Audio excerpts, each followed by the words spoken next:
संक्रमण स्वास्थ्य के लिए बड़ा खतरा है। संक्रमण तब होता है जब कोई रोगाणु व्यक्ति के शरीर में प्रवेश कर उसको क्षति पहुंचाने लगता है, समस्या का कारण बनता है और व्यक्ति में रोग उत्पन्न करता है।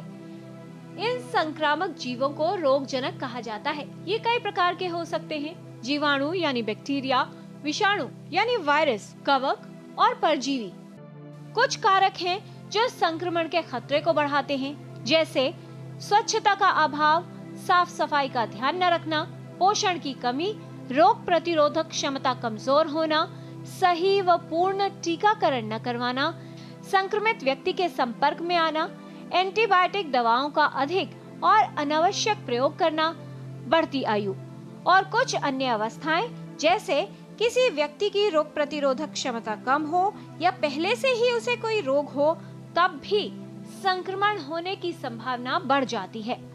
रोगाणु जीवित रहने के लिए, प्रजनन करने के लिए और अपने जीवन आयु को बढ़ाने के लिए व्यक्ति के शरीर का उपयोग करते हैं। मानव शरीर में प्रवेश कर ये रोगाणु अपनी संख्या बढ़ाते हैं और रोग का कारण बनते हैं। इन्फेक्शन प्रिवेंशन वीक के तहत अगर हम बात करें बच्चों में संक्रमण, ये एक महत्वपूर्ण कारण है अंडर 5 मोर्टेलिटी का। और इन्फेक्शंस अलग अलग ऑर्गेनिज्म से होते हैं, जैसे बैक्टीरियल इन्फेक्शन हम बात करें निमोनिया कॉज करते हैं, वायरल इन्फेक्शन जैसे फ्लू लाइक इलनेस होती है, पैरासिटिक इन्फेक्शंस ये यूजुअली एक्यूट इन्फेक्शंस हो सकते हैं। साथ ही साथ कुछ क्रॉनिक इन्फेक्शंस होते हैं जैसे ट्यूबरकुलोसिस, जिसका बर्डन हमारे देश में पर्टिकुलरली बहुत ज़्यादा है। इन्फेक्शन होने का इंपॉर्टेंट कारण हो रहा है, जैसे कि हम कह रहे हैं संक्रमण, मतलब कि अगर किसी एक व्यक्ति को हुआ तो दूसरे व्यक्ति को भी उससे संक्रमण हो सकता है। संक्रमित होने के कुछ ही अवधि बाद व्यक्ति में रोग के लक्षण उत्पन्न हो जाते हैं। रोगजनक जल्दी ही गुणन करते हैं और दूसरे माहौल के अनुकूलित हो जाते हैं। कुछ संक्रमण हल्के होते हैं जो कुछ समय में ठीक हो जाते हैं।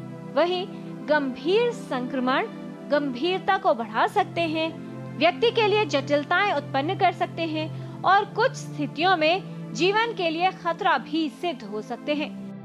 यदि संक्रमण जटिल हो जाए तो कुछ मामलों में इलाज का कोई असर नहीं होता। संक्रमण कैसे फैलता है और शरीर पर इसके क्या प्रभाव होते हैं, ये रोगाणु और संक्रमण के प्रकार पर निर्भर करता है।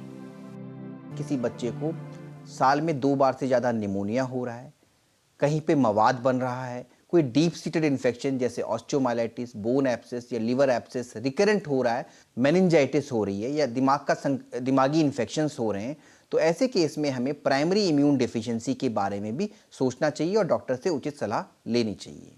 दूसरा कारण कई बार आज कुछ बच्चों में पर्टिकुलरली जो क्रॉनिक डिसऑर्डर से अफेक्टेड हैं, जैसे मान लीजिए रोमैटिक डिसऑर्डर्स हैं, जो बच्चे क्रॉनिक इम्यूनोमॉड्यूलेटर्स या ऐसी ड्रग्स लेते हैं जिससे हमारी इम्यूनिटी वीक हो सकती है, जैसे steroids, disease modifying anti rheumatic drugs, ऐसे बच्चों को भी इन्फेक्शन होने का खतरा ज़्यादा रहता है। संक्रमण एक से दूसरे व्यक्ति में कई प्रकार से फैल सकता है, जैसे त्वचा के संपर्क से, हवा में मौजूद संक्रमित कणों से, संक्रमित व्यक्ति के खांसने या छींकने से, किसी कीट के काटने से या संक्रमित व्यक्ति द्वारा प्रयोग की गई वस्तु को प्रयोग करने से। अगर इन्फेक्शन को समय पे सही दवा से इलाज ना किया जाए तो वो समय के साथ बढ़ सकता है और कई बार जानलेवा भी हो सकता है। इसलिए इम्पॉर्टेंट है कि हम पहले तो इस इन्फेक्शन का प्रिवेंशन करें। कुछ मुख्य चीज़ें हैं जो बच्चों में पर्टिकुलरली इम्पॉर्टेंट है और उसमें से एक इम्पॉर्टेंट मैं वेपन कहूँगा है वैक्सीनेशन या इम्यूनाइजेशन। तो समय पे सभी बच्चों को जो टीके हैं वो ज़रूर लगवाएं। उससे हम क्रॉनिक इन्फेक्शन जैसे ट्यूबरकुलोसिस उसकी गंभीरता को रोक सकते हैं। कई इन्फेक्शन जैसे डायरिया, निमोनिया, इनका बचाव कर सकते हैं। दूसरी इम्पॉर्टेंट बात है डाइट, जिसमें इम्पॉर्टेंट है कि अप्रोप्रिएट अमाउंट के अंदर प्रोटीन, कार्बोहाइड्रेट और फैट्स लें तो वो हमेशा स्वस्थ रहेंगे। तीसरा चीज़ है, अगर इन्फेक्शन होता है तो इन्फेक्शन प्रिवेंटिव मेजर, जैसे मैंने बात करी कॉफ हाइजीन की या हैंड हाइजीन की, वो धीरे धीरे बच्चों को सिखाना है कि अगर कॉफ होता है तो खुले में ना खांसें। कॉफ हाइजीन मतलब खांस रहे हैं तो हाथ ना लगाएं, बेहतर होगा कि इस तरीके से करके खांसें। हमेशा ध्यान दें कि बच्चे हमेशा हाथ धो के, साबुन से हाथ धो के ही खाना खाएं। बाहर का भी जो अनकुक्ड फूड है प्रेफरेबली अवॉइड करें और घर में बना हुआ और पका हुआ भोजन ही खाएं। बच्चों और कमजोर प्रतिरोधक क्षमता वाले लोगों में संक्रमण की संभावना भी अधिक होती है और यदि संक्रमण हो जाए तो उसकी गंभीरता भी अधिक हो जाती है। आवश्यक है कि संक्रमण से बचाव के लिए सावधानी रखी जाए। कोई भी संक्रमण होने पर उसका सही और जल्द उपचार कराएं, जिससे जटिलता को बढ़ने से रोका जा सके। संक्रमण से बचाव के लिए आवश्यक है अपनी रोग प्रतिरोधक क्षमता को मजबूत बनाएं, स्वच्छता का पालन करें और सावधानी रखें। संक्रमण के प्रति सतर्क रहना रोगों से बचाव का एक उपयोगी विकल्प है। किरण भारद्वाज, डीडी न्यूज।